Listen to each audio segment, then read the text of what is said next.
दिग्वासा channel प्रस्तुत करता है समय सार वाचना। समय सार पढ़ ले जो कोई, ताहि तनाव कभी नहीं होई।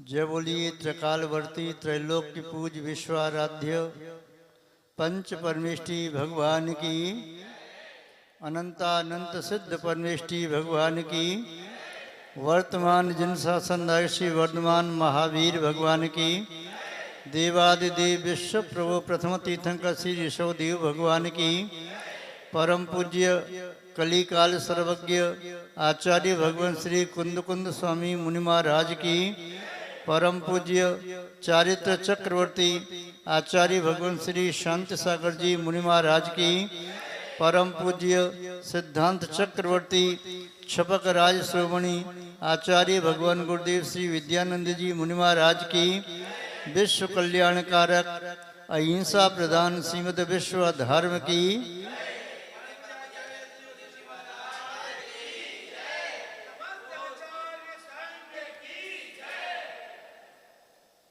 जैनम जयतु शासनम विश्व कल्याण कारकम। जयकारा जनदेव का। उपस्थित धर्म स्नेही सत श्रद्धालु भव्यवर पुंडरीक पुण्यात्मा महानुभाव, यहाँ पर आचार्य भगवान कुंद कुंद स्वामी जी द्वारा विरचित समयसार ग्रंथ की वाचना चल रही है। समयसार ग्रंथ के माध्यम से आचार्य महोदय आत्मा के सार को शब्दों में प्रस्तुत कर रही हैं। आगम प्रमाण से, युक्ति एवं तर्कों के माध्यम से तथा अपने अनुभव के माध्यम से वे जो आत्मा का स्वरूप यहाँ बता रही हैं, विविध प्रकार के नयों का आलम्बन लेकर के व्यवहार नए से आत्मा कैसी है, निश्चय नए से आत्मा कैसी है, शुद्ध निश्चय नए से आत्मा कैसी है, व्यवहार में भी सद्भूत व्यवहार की नेकी अपेक्षा से आत्मा कैसी है, असद्भूत व्यवहार की अपेक्षा आत्मा कैसी है, सद्भूत में भी उपचरित सद्भूत व्यवहार नेकी अपेक्षा आत्मा कैसी है, असद्भूत उपचरित नेकी अपेक्षा से आत्मा का स्वरूप क्या है। इसी तरह सद्भूत अनुपचरित नेकी अपेक्षा से और असद्भूत अनुपचरित नेकी अपेक्षा से आत्मा का स्वरूप क्या है। यह सब विषय आचार्य महोदय इतने विस्तार से बता रहे हैं जिससे कोई भ्रम पैदा ना हो। संसार में अनंतानंत जीव हैं, संसार में असंख्य प्रकार की मान्यताएं, धारणाएं, मनोभाव संभव हैं। संसार में जितने भी मत मिथ्या मत हैं, उसकी अपेक्षा से जीव आत्मा का स्वरूप अलग अलग प्रकार से मानते हैं। कोई अनात्मा स्वरूप दिए कोई आत्मा मानता है, कोई आत्मा का भिन्न स्वरूप मानती आत्मा अंगुष्ठ के प्रमाण है, कोई कहता है आत्मा सुई की नोक के बराबर है, कोई कहता है आत्मा संपूर्ण शरीर में है, कोई कहता है कर्म ही आत्मा है, कोई भाव कर्म को आत्मा कहते हैं, कोई नो कर्म को आत्मा कहते हैं, कोई जीव स्थान को आत्मा कहते हैं, कोई गुण स्थान को आत्मा कहते हैं, कोई बंद स्थान को, कोई अध्यवसाय स्थान को आत्मा कहती है, कोई आत्मा और अनात्मा की मिश्र अवस्था को आत्मा कहते हैं, कोई कर्म के उदय को आत्मा कहते हैं, कोई कर्म के बंध को आत्मा कहते हैं, कोई कर्म के सत्य को आत्मा कहते हैं। आत्मा कोई विशुद्धि स्थान को कहती हैं, कोई लब्धि स्थान को कहते हैं, कोई संयम स्थान को कहती हैं। इसलिए आत्मा के संबंध में अनेक प्रकार की धारणाएं विद्यमान हैं। पुद्गल का स्वभाव अलग है, आत्मा का स्वभाव अलग है। दोनों के पृथक पृथक स्वभाव एक नहीं है। अतः जब स्वभाव एक नहीं है, अलग अलग हैं, तो दोनों को आत्मा एक कैसे माना जा सकता है? दोनों द्रव्य पृथक हैं। अतः आत्मा विलासी पुण्यात्मा महानुभावों को सर्वप्रथम आत्मा को समझना बहुत आवश्यक है। अनात्मा आत्मा के लिए घातक है, अतः उस अनात्मा को समझना भी आवश्यक है। जैसे कोई व्यक्ति अपने मित्र और शत्रु को पहले अच्छी तरह से समझ ले, उसके उपरांत ही वह मित्र से लाभ ले सकता है, शत्रु से अपना बचाव कर सकता है। यदि मित्र और शत्रु को नहीं समझ पाएगा तो वह अपनी सुरक्षा नहीं कर पाएगा, मित्र से लाभ नहीं ले पाएगा। कई बार ऐसा होता है, शत्रु मित्र की पोशाक पहन करके आ जाता है, शत्रु ऊपर से मित्र जैसा लगता है। हमारे साथ भी कई बार ऐसा हुआ, हमने भी कर्मों को अपना हितैषी मित्र मान लिया, फिर उन कर्मों ने हमारा घात किया। हमने कसाय नो कसाय आदि को अपना मित्र मान लिया, हमने राग द्वेष आदि को अपना मित्र मान लिया, और उन्होंने पुनः पुनः हमारी आत्मा का घात किया।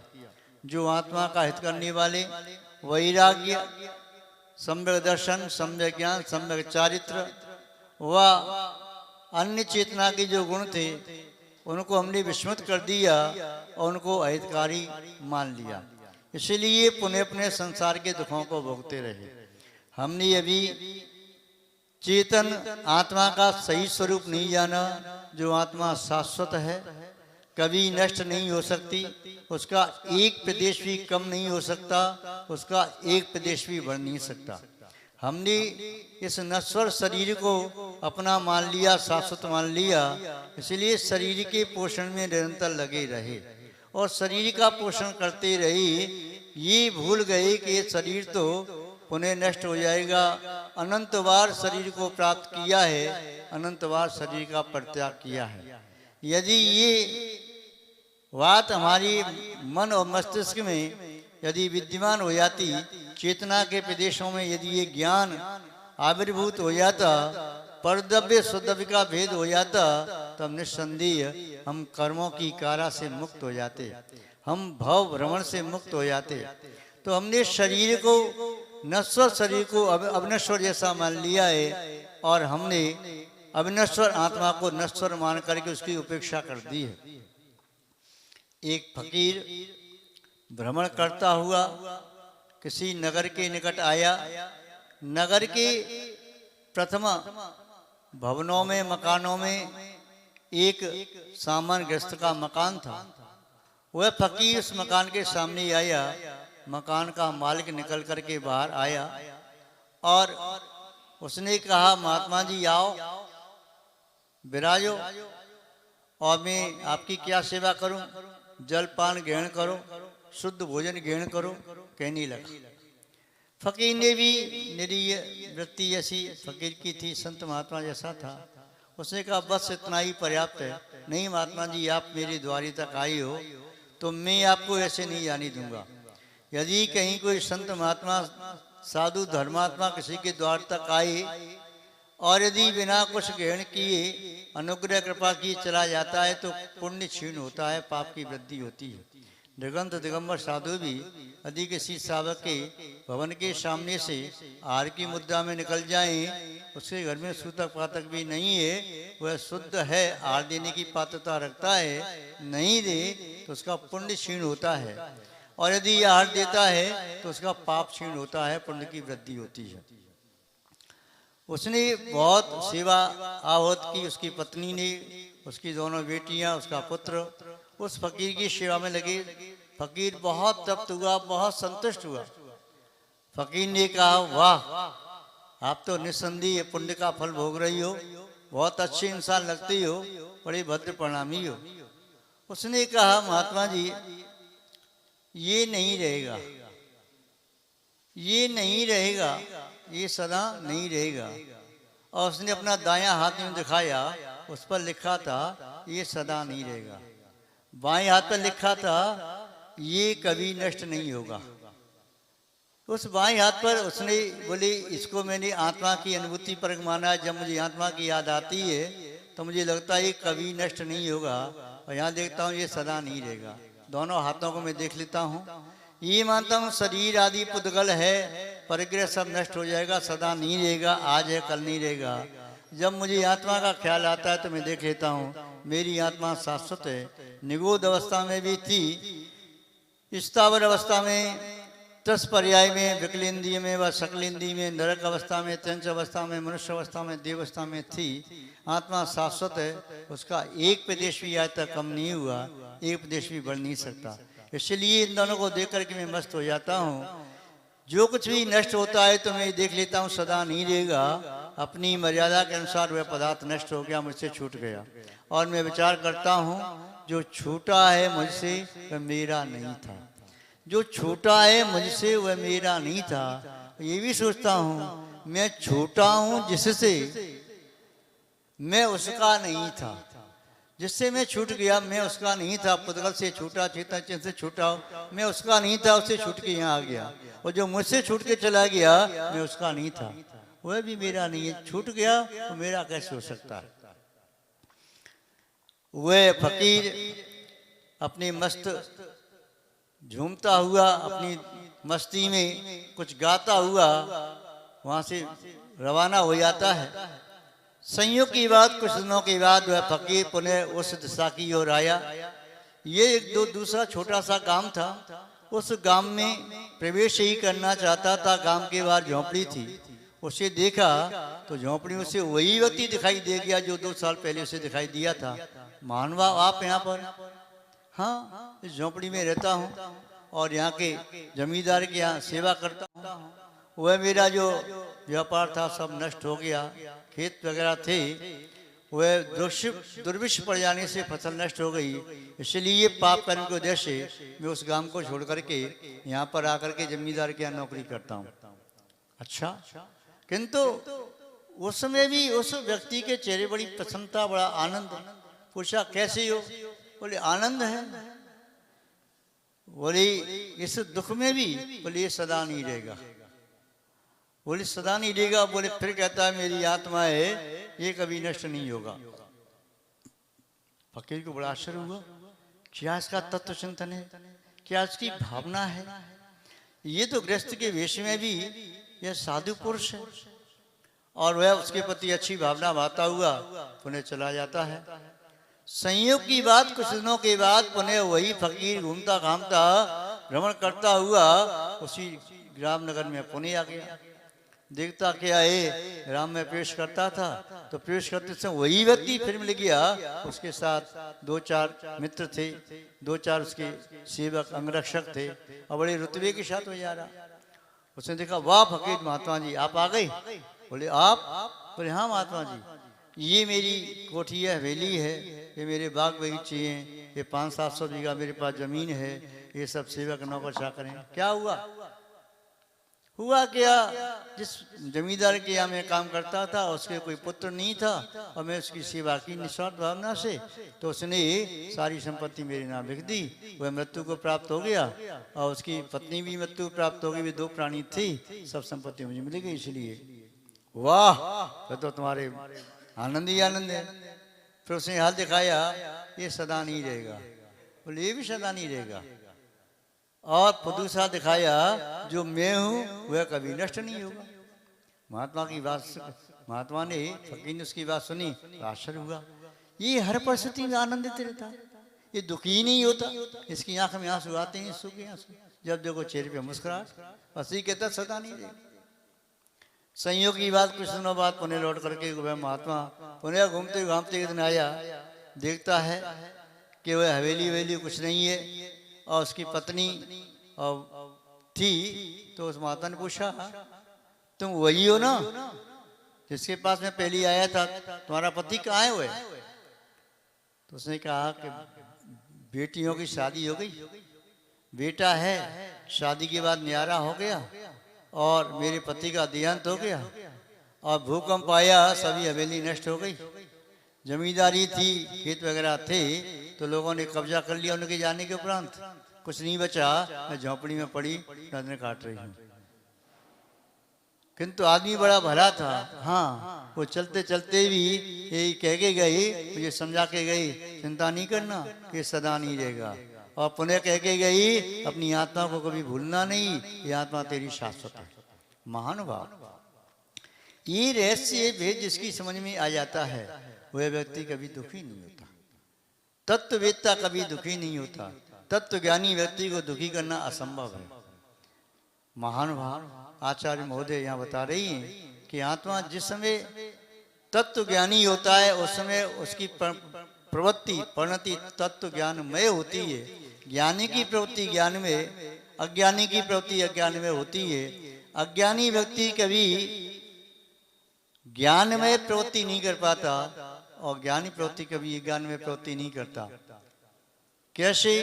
जैसे नरक में रहने वाले मिथ्या दृष्टि पाप का फल भोगने वाले नारकी, वे विक्रिया होते हुए भी विक्रिय शरीर है, फिर भी वे शुभ क्रिया नहीं कर पाते। और देव हेमंत आदि उनके पास ही विक्रिय शरीर है, उनके द्वारा कभी नारकी जैसे शुभ क्रिया नहीं होती। तो ज्ञानी के द्वारा कभी अज्ञान में प्रवृत्ति नहीं होती, अज्ञानी के द्वारा ज्ञान में प्रवृत्ति नहीं होती। इसी बात को आचार्य महोदय गाथा नंबर 135, 136, 137, 138, 139 इन गाथाओं के माध्यम से बताते ही संक्षेप में देखने का प्रयास करते ही आप सब समझदार हैं और इन गाथाओं का अर्थ अवश्य समझने की कोशिश करेंगे। ऐणाणमो भावो अणाणिलो कुलदि तीर्णकम्माणि राणमो राणे सदु लकुलदि तम्मा दुकम्माणि राणमय भावाहो राणमया भावाहो राणमो चेव जायते भावो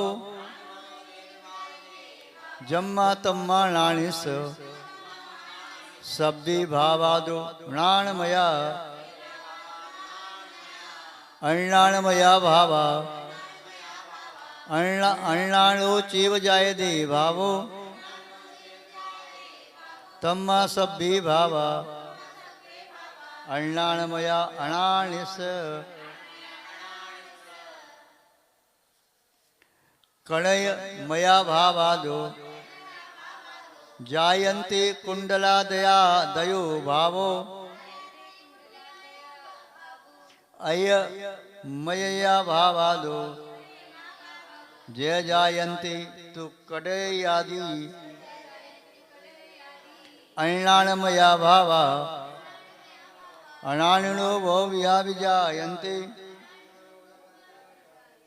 राणिसतु राणमया सभी भावा तहा होंती। अब संक्षेप में इसका अर्थ जानने की कोशिश करते हैं। अण्णाणमो भावो अज्ञानमय भाव, अणाणिनो कुणदि अज्ञानी करता है, तीर्ण कम्माणी इसलिए कर्म का आश्रय करता है। अज्ञान में भाव क्या है? अज्ञान में भाव है मिथ्यात्व, अविरति, प्रमाद, कसा। अज्ञान में भाव क्या है? विपरीत मिथ्यात्व, एकांत, संशय, अज्ञान, कुनर। अज्ञान में भाव क्या है? हिंसा, झूठ, चोरी, कुचिल, परग्रह। अज्ञान में भाव क्या है? स्पर्श, रसना, घ्राण, चक्षु, कर्ण, पांच इंद्रिय के विषयों का सेवन। अज्ञान में भाव क्या है? राग, द्वेष। अज्ञान में भाव क्या है? क्रोध, मान, माया, लोभ, हास, रति, रति, शोक, भय, जुगुप्सा, स्त्री वे, पुरुष वे, नपुंसक वे। अज्ञान में भाव क्या है? ईर्ष्या भाव, मात्सर्य भाव, जुगुप्सा भाव इत्यादि ये कुभाव परिणाम है। ये अज्ञान में भाव है। मोह का परिणाम ये अज्ञान में भाव है। तो ये अज्ञानी जीव के 91 भाव ही होते हैं। वह 91 भाव कभी संभव नहीं है। इसलिए अज्ञानी जीव कर्मों का आस्वादन करता रहता है। राणमो राणी सदु, ज्ञानी के 91 भाव होते ही लकुणदी तम्मादु कम्माणी, इसलिए ज्ञानी जीव कर्मों का आस्वादन नहीं करता। उसके भाव ज्ञान में ही। ज्ञान में भाव क्या है? ज्ञान में भाव है सम्यक दर्शन, उसका पालन करना, निसंकित, निकांक्षित, निर्विचिकित्सा, अमूढ़ दृष्टि, उपगूहन, स्थितिकरण, वात्सल्य, प्रभाव। ज्ञानवे भाव क्या है? प्रसम भाव, संवेग भाव, अनुकंपा भाव, आस्तिक भाव। ज्ञानवे भाव क्या है? संवेयोड़ी बियोड़िंदा होती वचल साड़कंपो अठवरण सदिष्टि, ये भाव। ज्ञानवे भाव क्या है? संवेग ज्ञान की वृद्धि, वाचन प्रश्न अनपेक्षा आमना धर्मोपदेश। ज्ञानवे भाव क्या है? वे अहिंसा मार्वत, सत्य मार्वत, चौर्य मार्वत, ब्रह्मचर्य मार्वत, अपरिग्रह मार्वत। ज्ञानवे भाव क्या है? ईर्ष्या, भाषा, ईर्ष्या, आदान, संति। ज्ञानवे भाव क्या है? स्पर्श, रसना, ज्ञान, चक्षु, कर्ण, 5 इंद्रियों पर विजय। ज्ञानवे भाव क्या है? मनोगुप्ति, वचनगुप्ति, कायगुप्ति। ज्ञानवे भाव क्या है? ये उसके द्वारा चार्त का पालन होना, यानी क्रोध आदि के सहाय का शमन। 10 धर्म उत्तम, क्षमा, मार्दव, आर्जव, शौच, सत्य, संयम, तप, त्याग, आकांक्षा, ब्रह्मचर्य। ज्ञानवे भाव क्या है? अनित्य आदि बारे भावना को चिंतन, अनित्य भावना, असण भावना, संसार भावना, एकत्व भावना, अन्यत्व भावना, असुचि भावना, आश्रव भावना, संवर भावना, निर्जा भावना, लोक दुर्लभ भावना, लोक भावना, बोधि दुर्लभ भावना और धर्म भावना। ज्ञानवे भाव क्या है? संबंध तत्व की प्राप्ति, तत्वों का चिंतन। ये ज्ञानवे भाव हैं। वह चात की निर्मलता का भाव, तप, अनशन, उनुदर, वृत्ति प्रसन्न का, रस प्रत्याग, युति शासन, काय क्लेश। ज्ञानवे भाव क्या है? प्राश्चित, विनय, वैयवती, स्वाध्याय, सर्व ध्यान। ज्ञानवे भाव क्या है? 5 प्रकार की विनय। ज्ञानवे भाव क्या है? ये 4 आराधना, दर्शन, ज्ञान, चार तप, ये ज्ञानवे भाव हैं। ज्ञानवे भाव क्या है? धर्म, ध्यान, आज्ञा विचय, अपाय विचय, विपाक विचय, संस्थान विचय, अथवा 10 प्रकार का धर्म ध्यान। ये 4 प्रकार के धर्म ध्यान, इसमें जीव विचय, अजीव विचय, हेतु विचय, लोक विचय, उपाय विचय और विराग विचय, ये 6 जोड़ दें 10 प्रकार धर्म ध्यान। ज्ञानवे भाव क्या है? एकत्व वितर्क, पृथकत्व वितर्क, सुक्रिया प्रतिपाति, विरुद्ध का निवृत्ति नहीं, शुक्ल ध्यानवे भाव, ये ज्ञानवे भाव। अज्ञानवे भाव क्या है? 4 संज्ञा, 8वें मिथुन प्रज्ञा। अज्ञानवे भाव क्या है? 4 विकथा, स्त्री कथा, भोजन कथा, राष्ट्र कथा, चोर कथा। 4 संज्ञाएं, 8 भय मैथुन प्रज्ञा इत्यादि।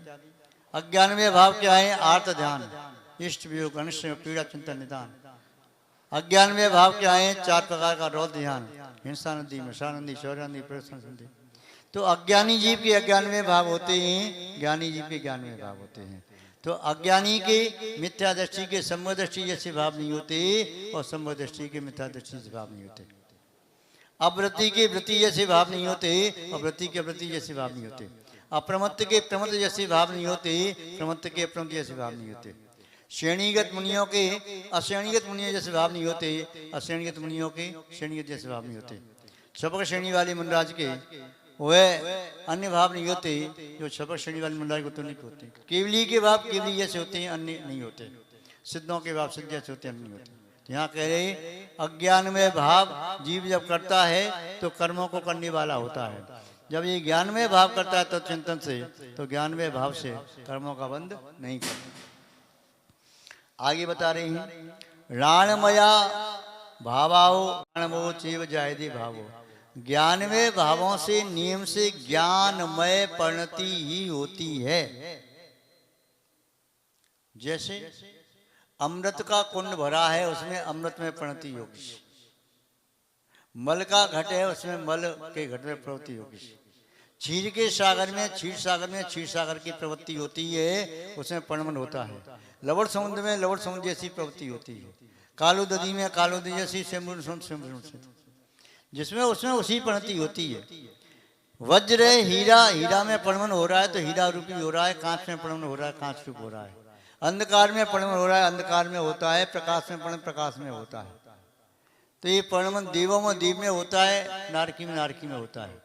तो यहाँ करें ज्ञान में भावों का, ज्ञान में भाव जो है, भावों से ज्ञान में ही प्रवृत्ति होती है, भाव होते हैं। ज्ञानी के अज्ञान में भाव नहीं होती, अज्ञानी के ज्ञान में भाव नहीं होते। जम्मा तम्मा, चूंकि ज्ञानी के ज्ञान में ही भाव होते हैं, इसलिए ज्ञानी के सभ्य भावादुणान में प्रत्येक भाव प्रत्येक प्रणति ज्ञान में ही होती है, एक भी प्रणति अज्ञान में नहीं होती। इसी प्रकार अज्ञानी के बारे में भी महाराज कह रहे हैं, अज्ञानमया भावा, अज्ञानमय भाव, अज्ञानो चिव जायदी भावा। अज्ञान से होते हैं, अज्ञानी जीव के होते हैं, और अज्ञानी के भाव अज्ञानमय ही होते हैं, ही लगा दिया, और अज्ञानमय भाव अज्ञानी के ही होते हैं। तम्मा, इसलिए सभ्य भावा अज्ञानमय, इसलिए अज्ञानी अज्ञानी व्यक्ति के सभी भाव अज्ञानमय होते हैं, उसे विपरीत नहीं होते, अर्थात ज्ञान में नहीं होते। आगे आचार्य महाराज कह रहे हैं उदाहरण देकर के, कड़े मया भावादो जायंते कुंडलादयो भावो। सोना है, उसे पिघला करके आभूषण बनाए, चाहे कुंडल बनाया, चाहे तिलक भाल बनाया भाल का, चाहे कंठ का हार बनाया, चेन बनाई, चाहे आपका अन्न बाजूबंद बनाए, चाहे कड़ा बनाया, चाहे करदनी बनाई, केयूर आदि कुछ भी बनाए, सोने से जो बनेंगे तो वह स्वर्णमय ही होंगे। वह कभी स्वर्ण से अलावा न रजतमय होंगे, न ताम्रमय होंगे, न कंसमय होंगे, न पीतलमय होंगे, किसी और धातु रूप नहीं हो सकते, सोने के सोने रूप ही होंगे।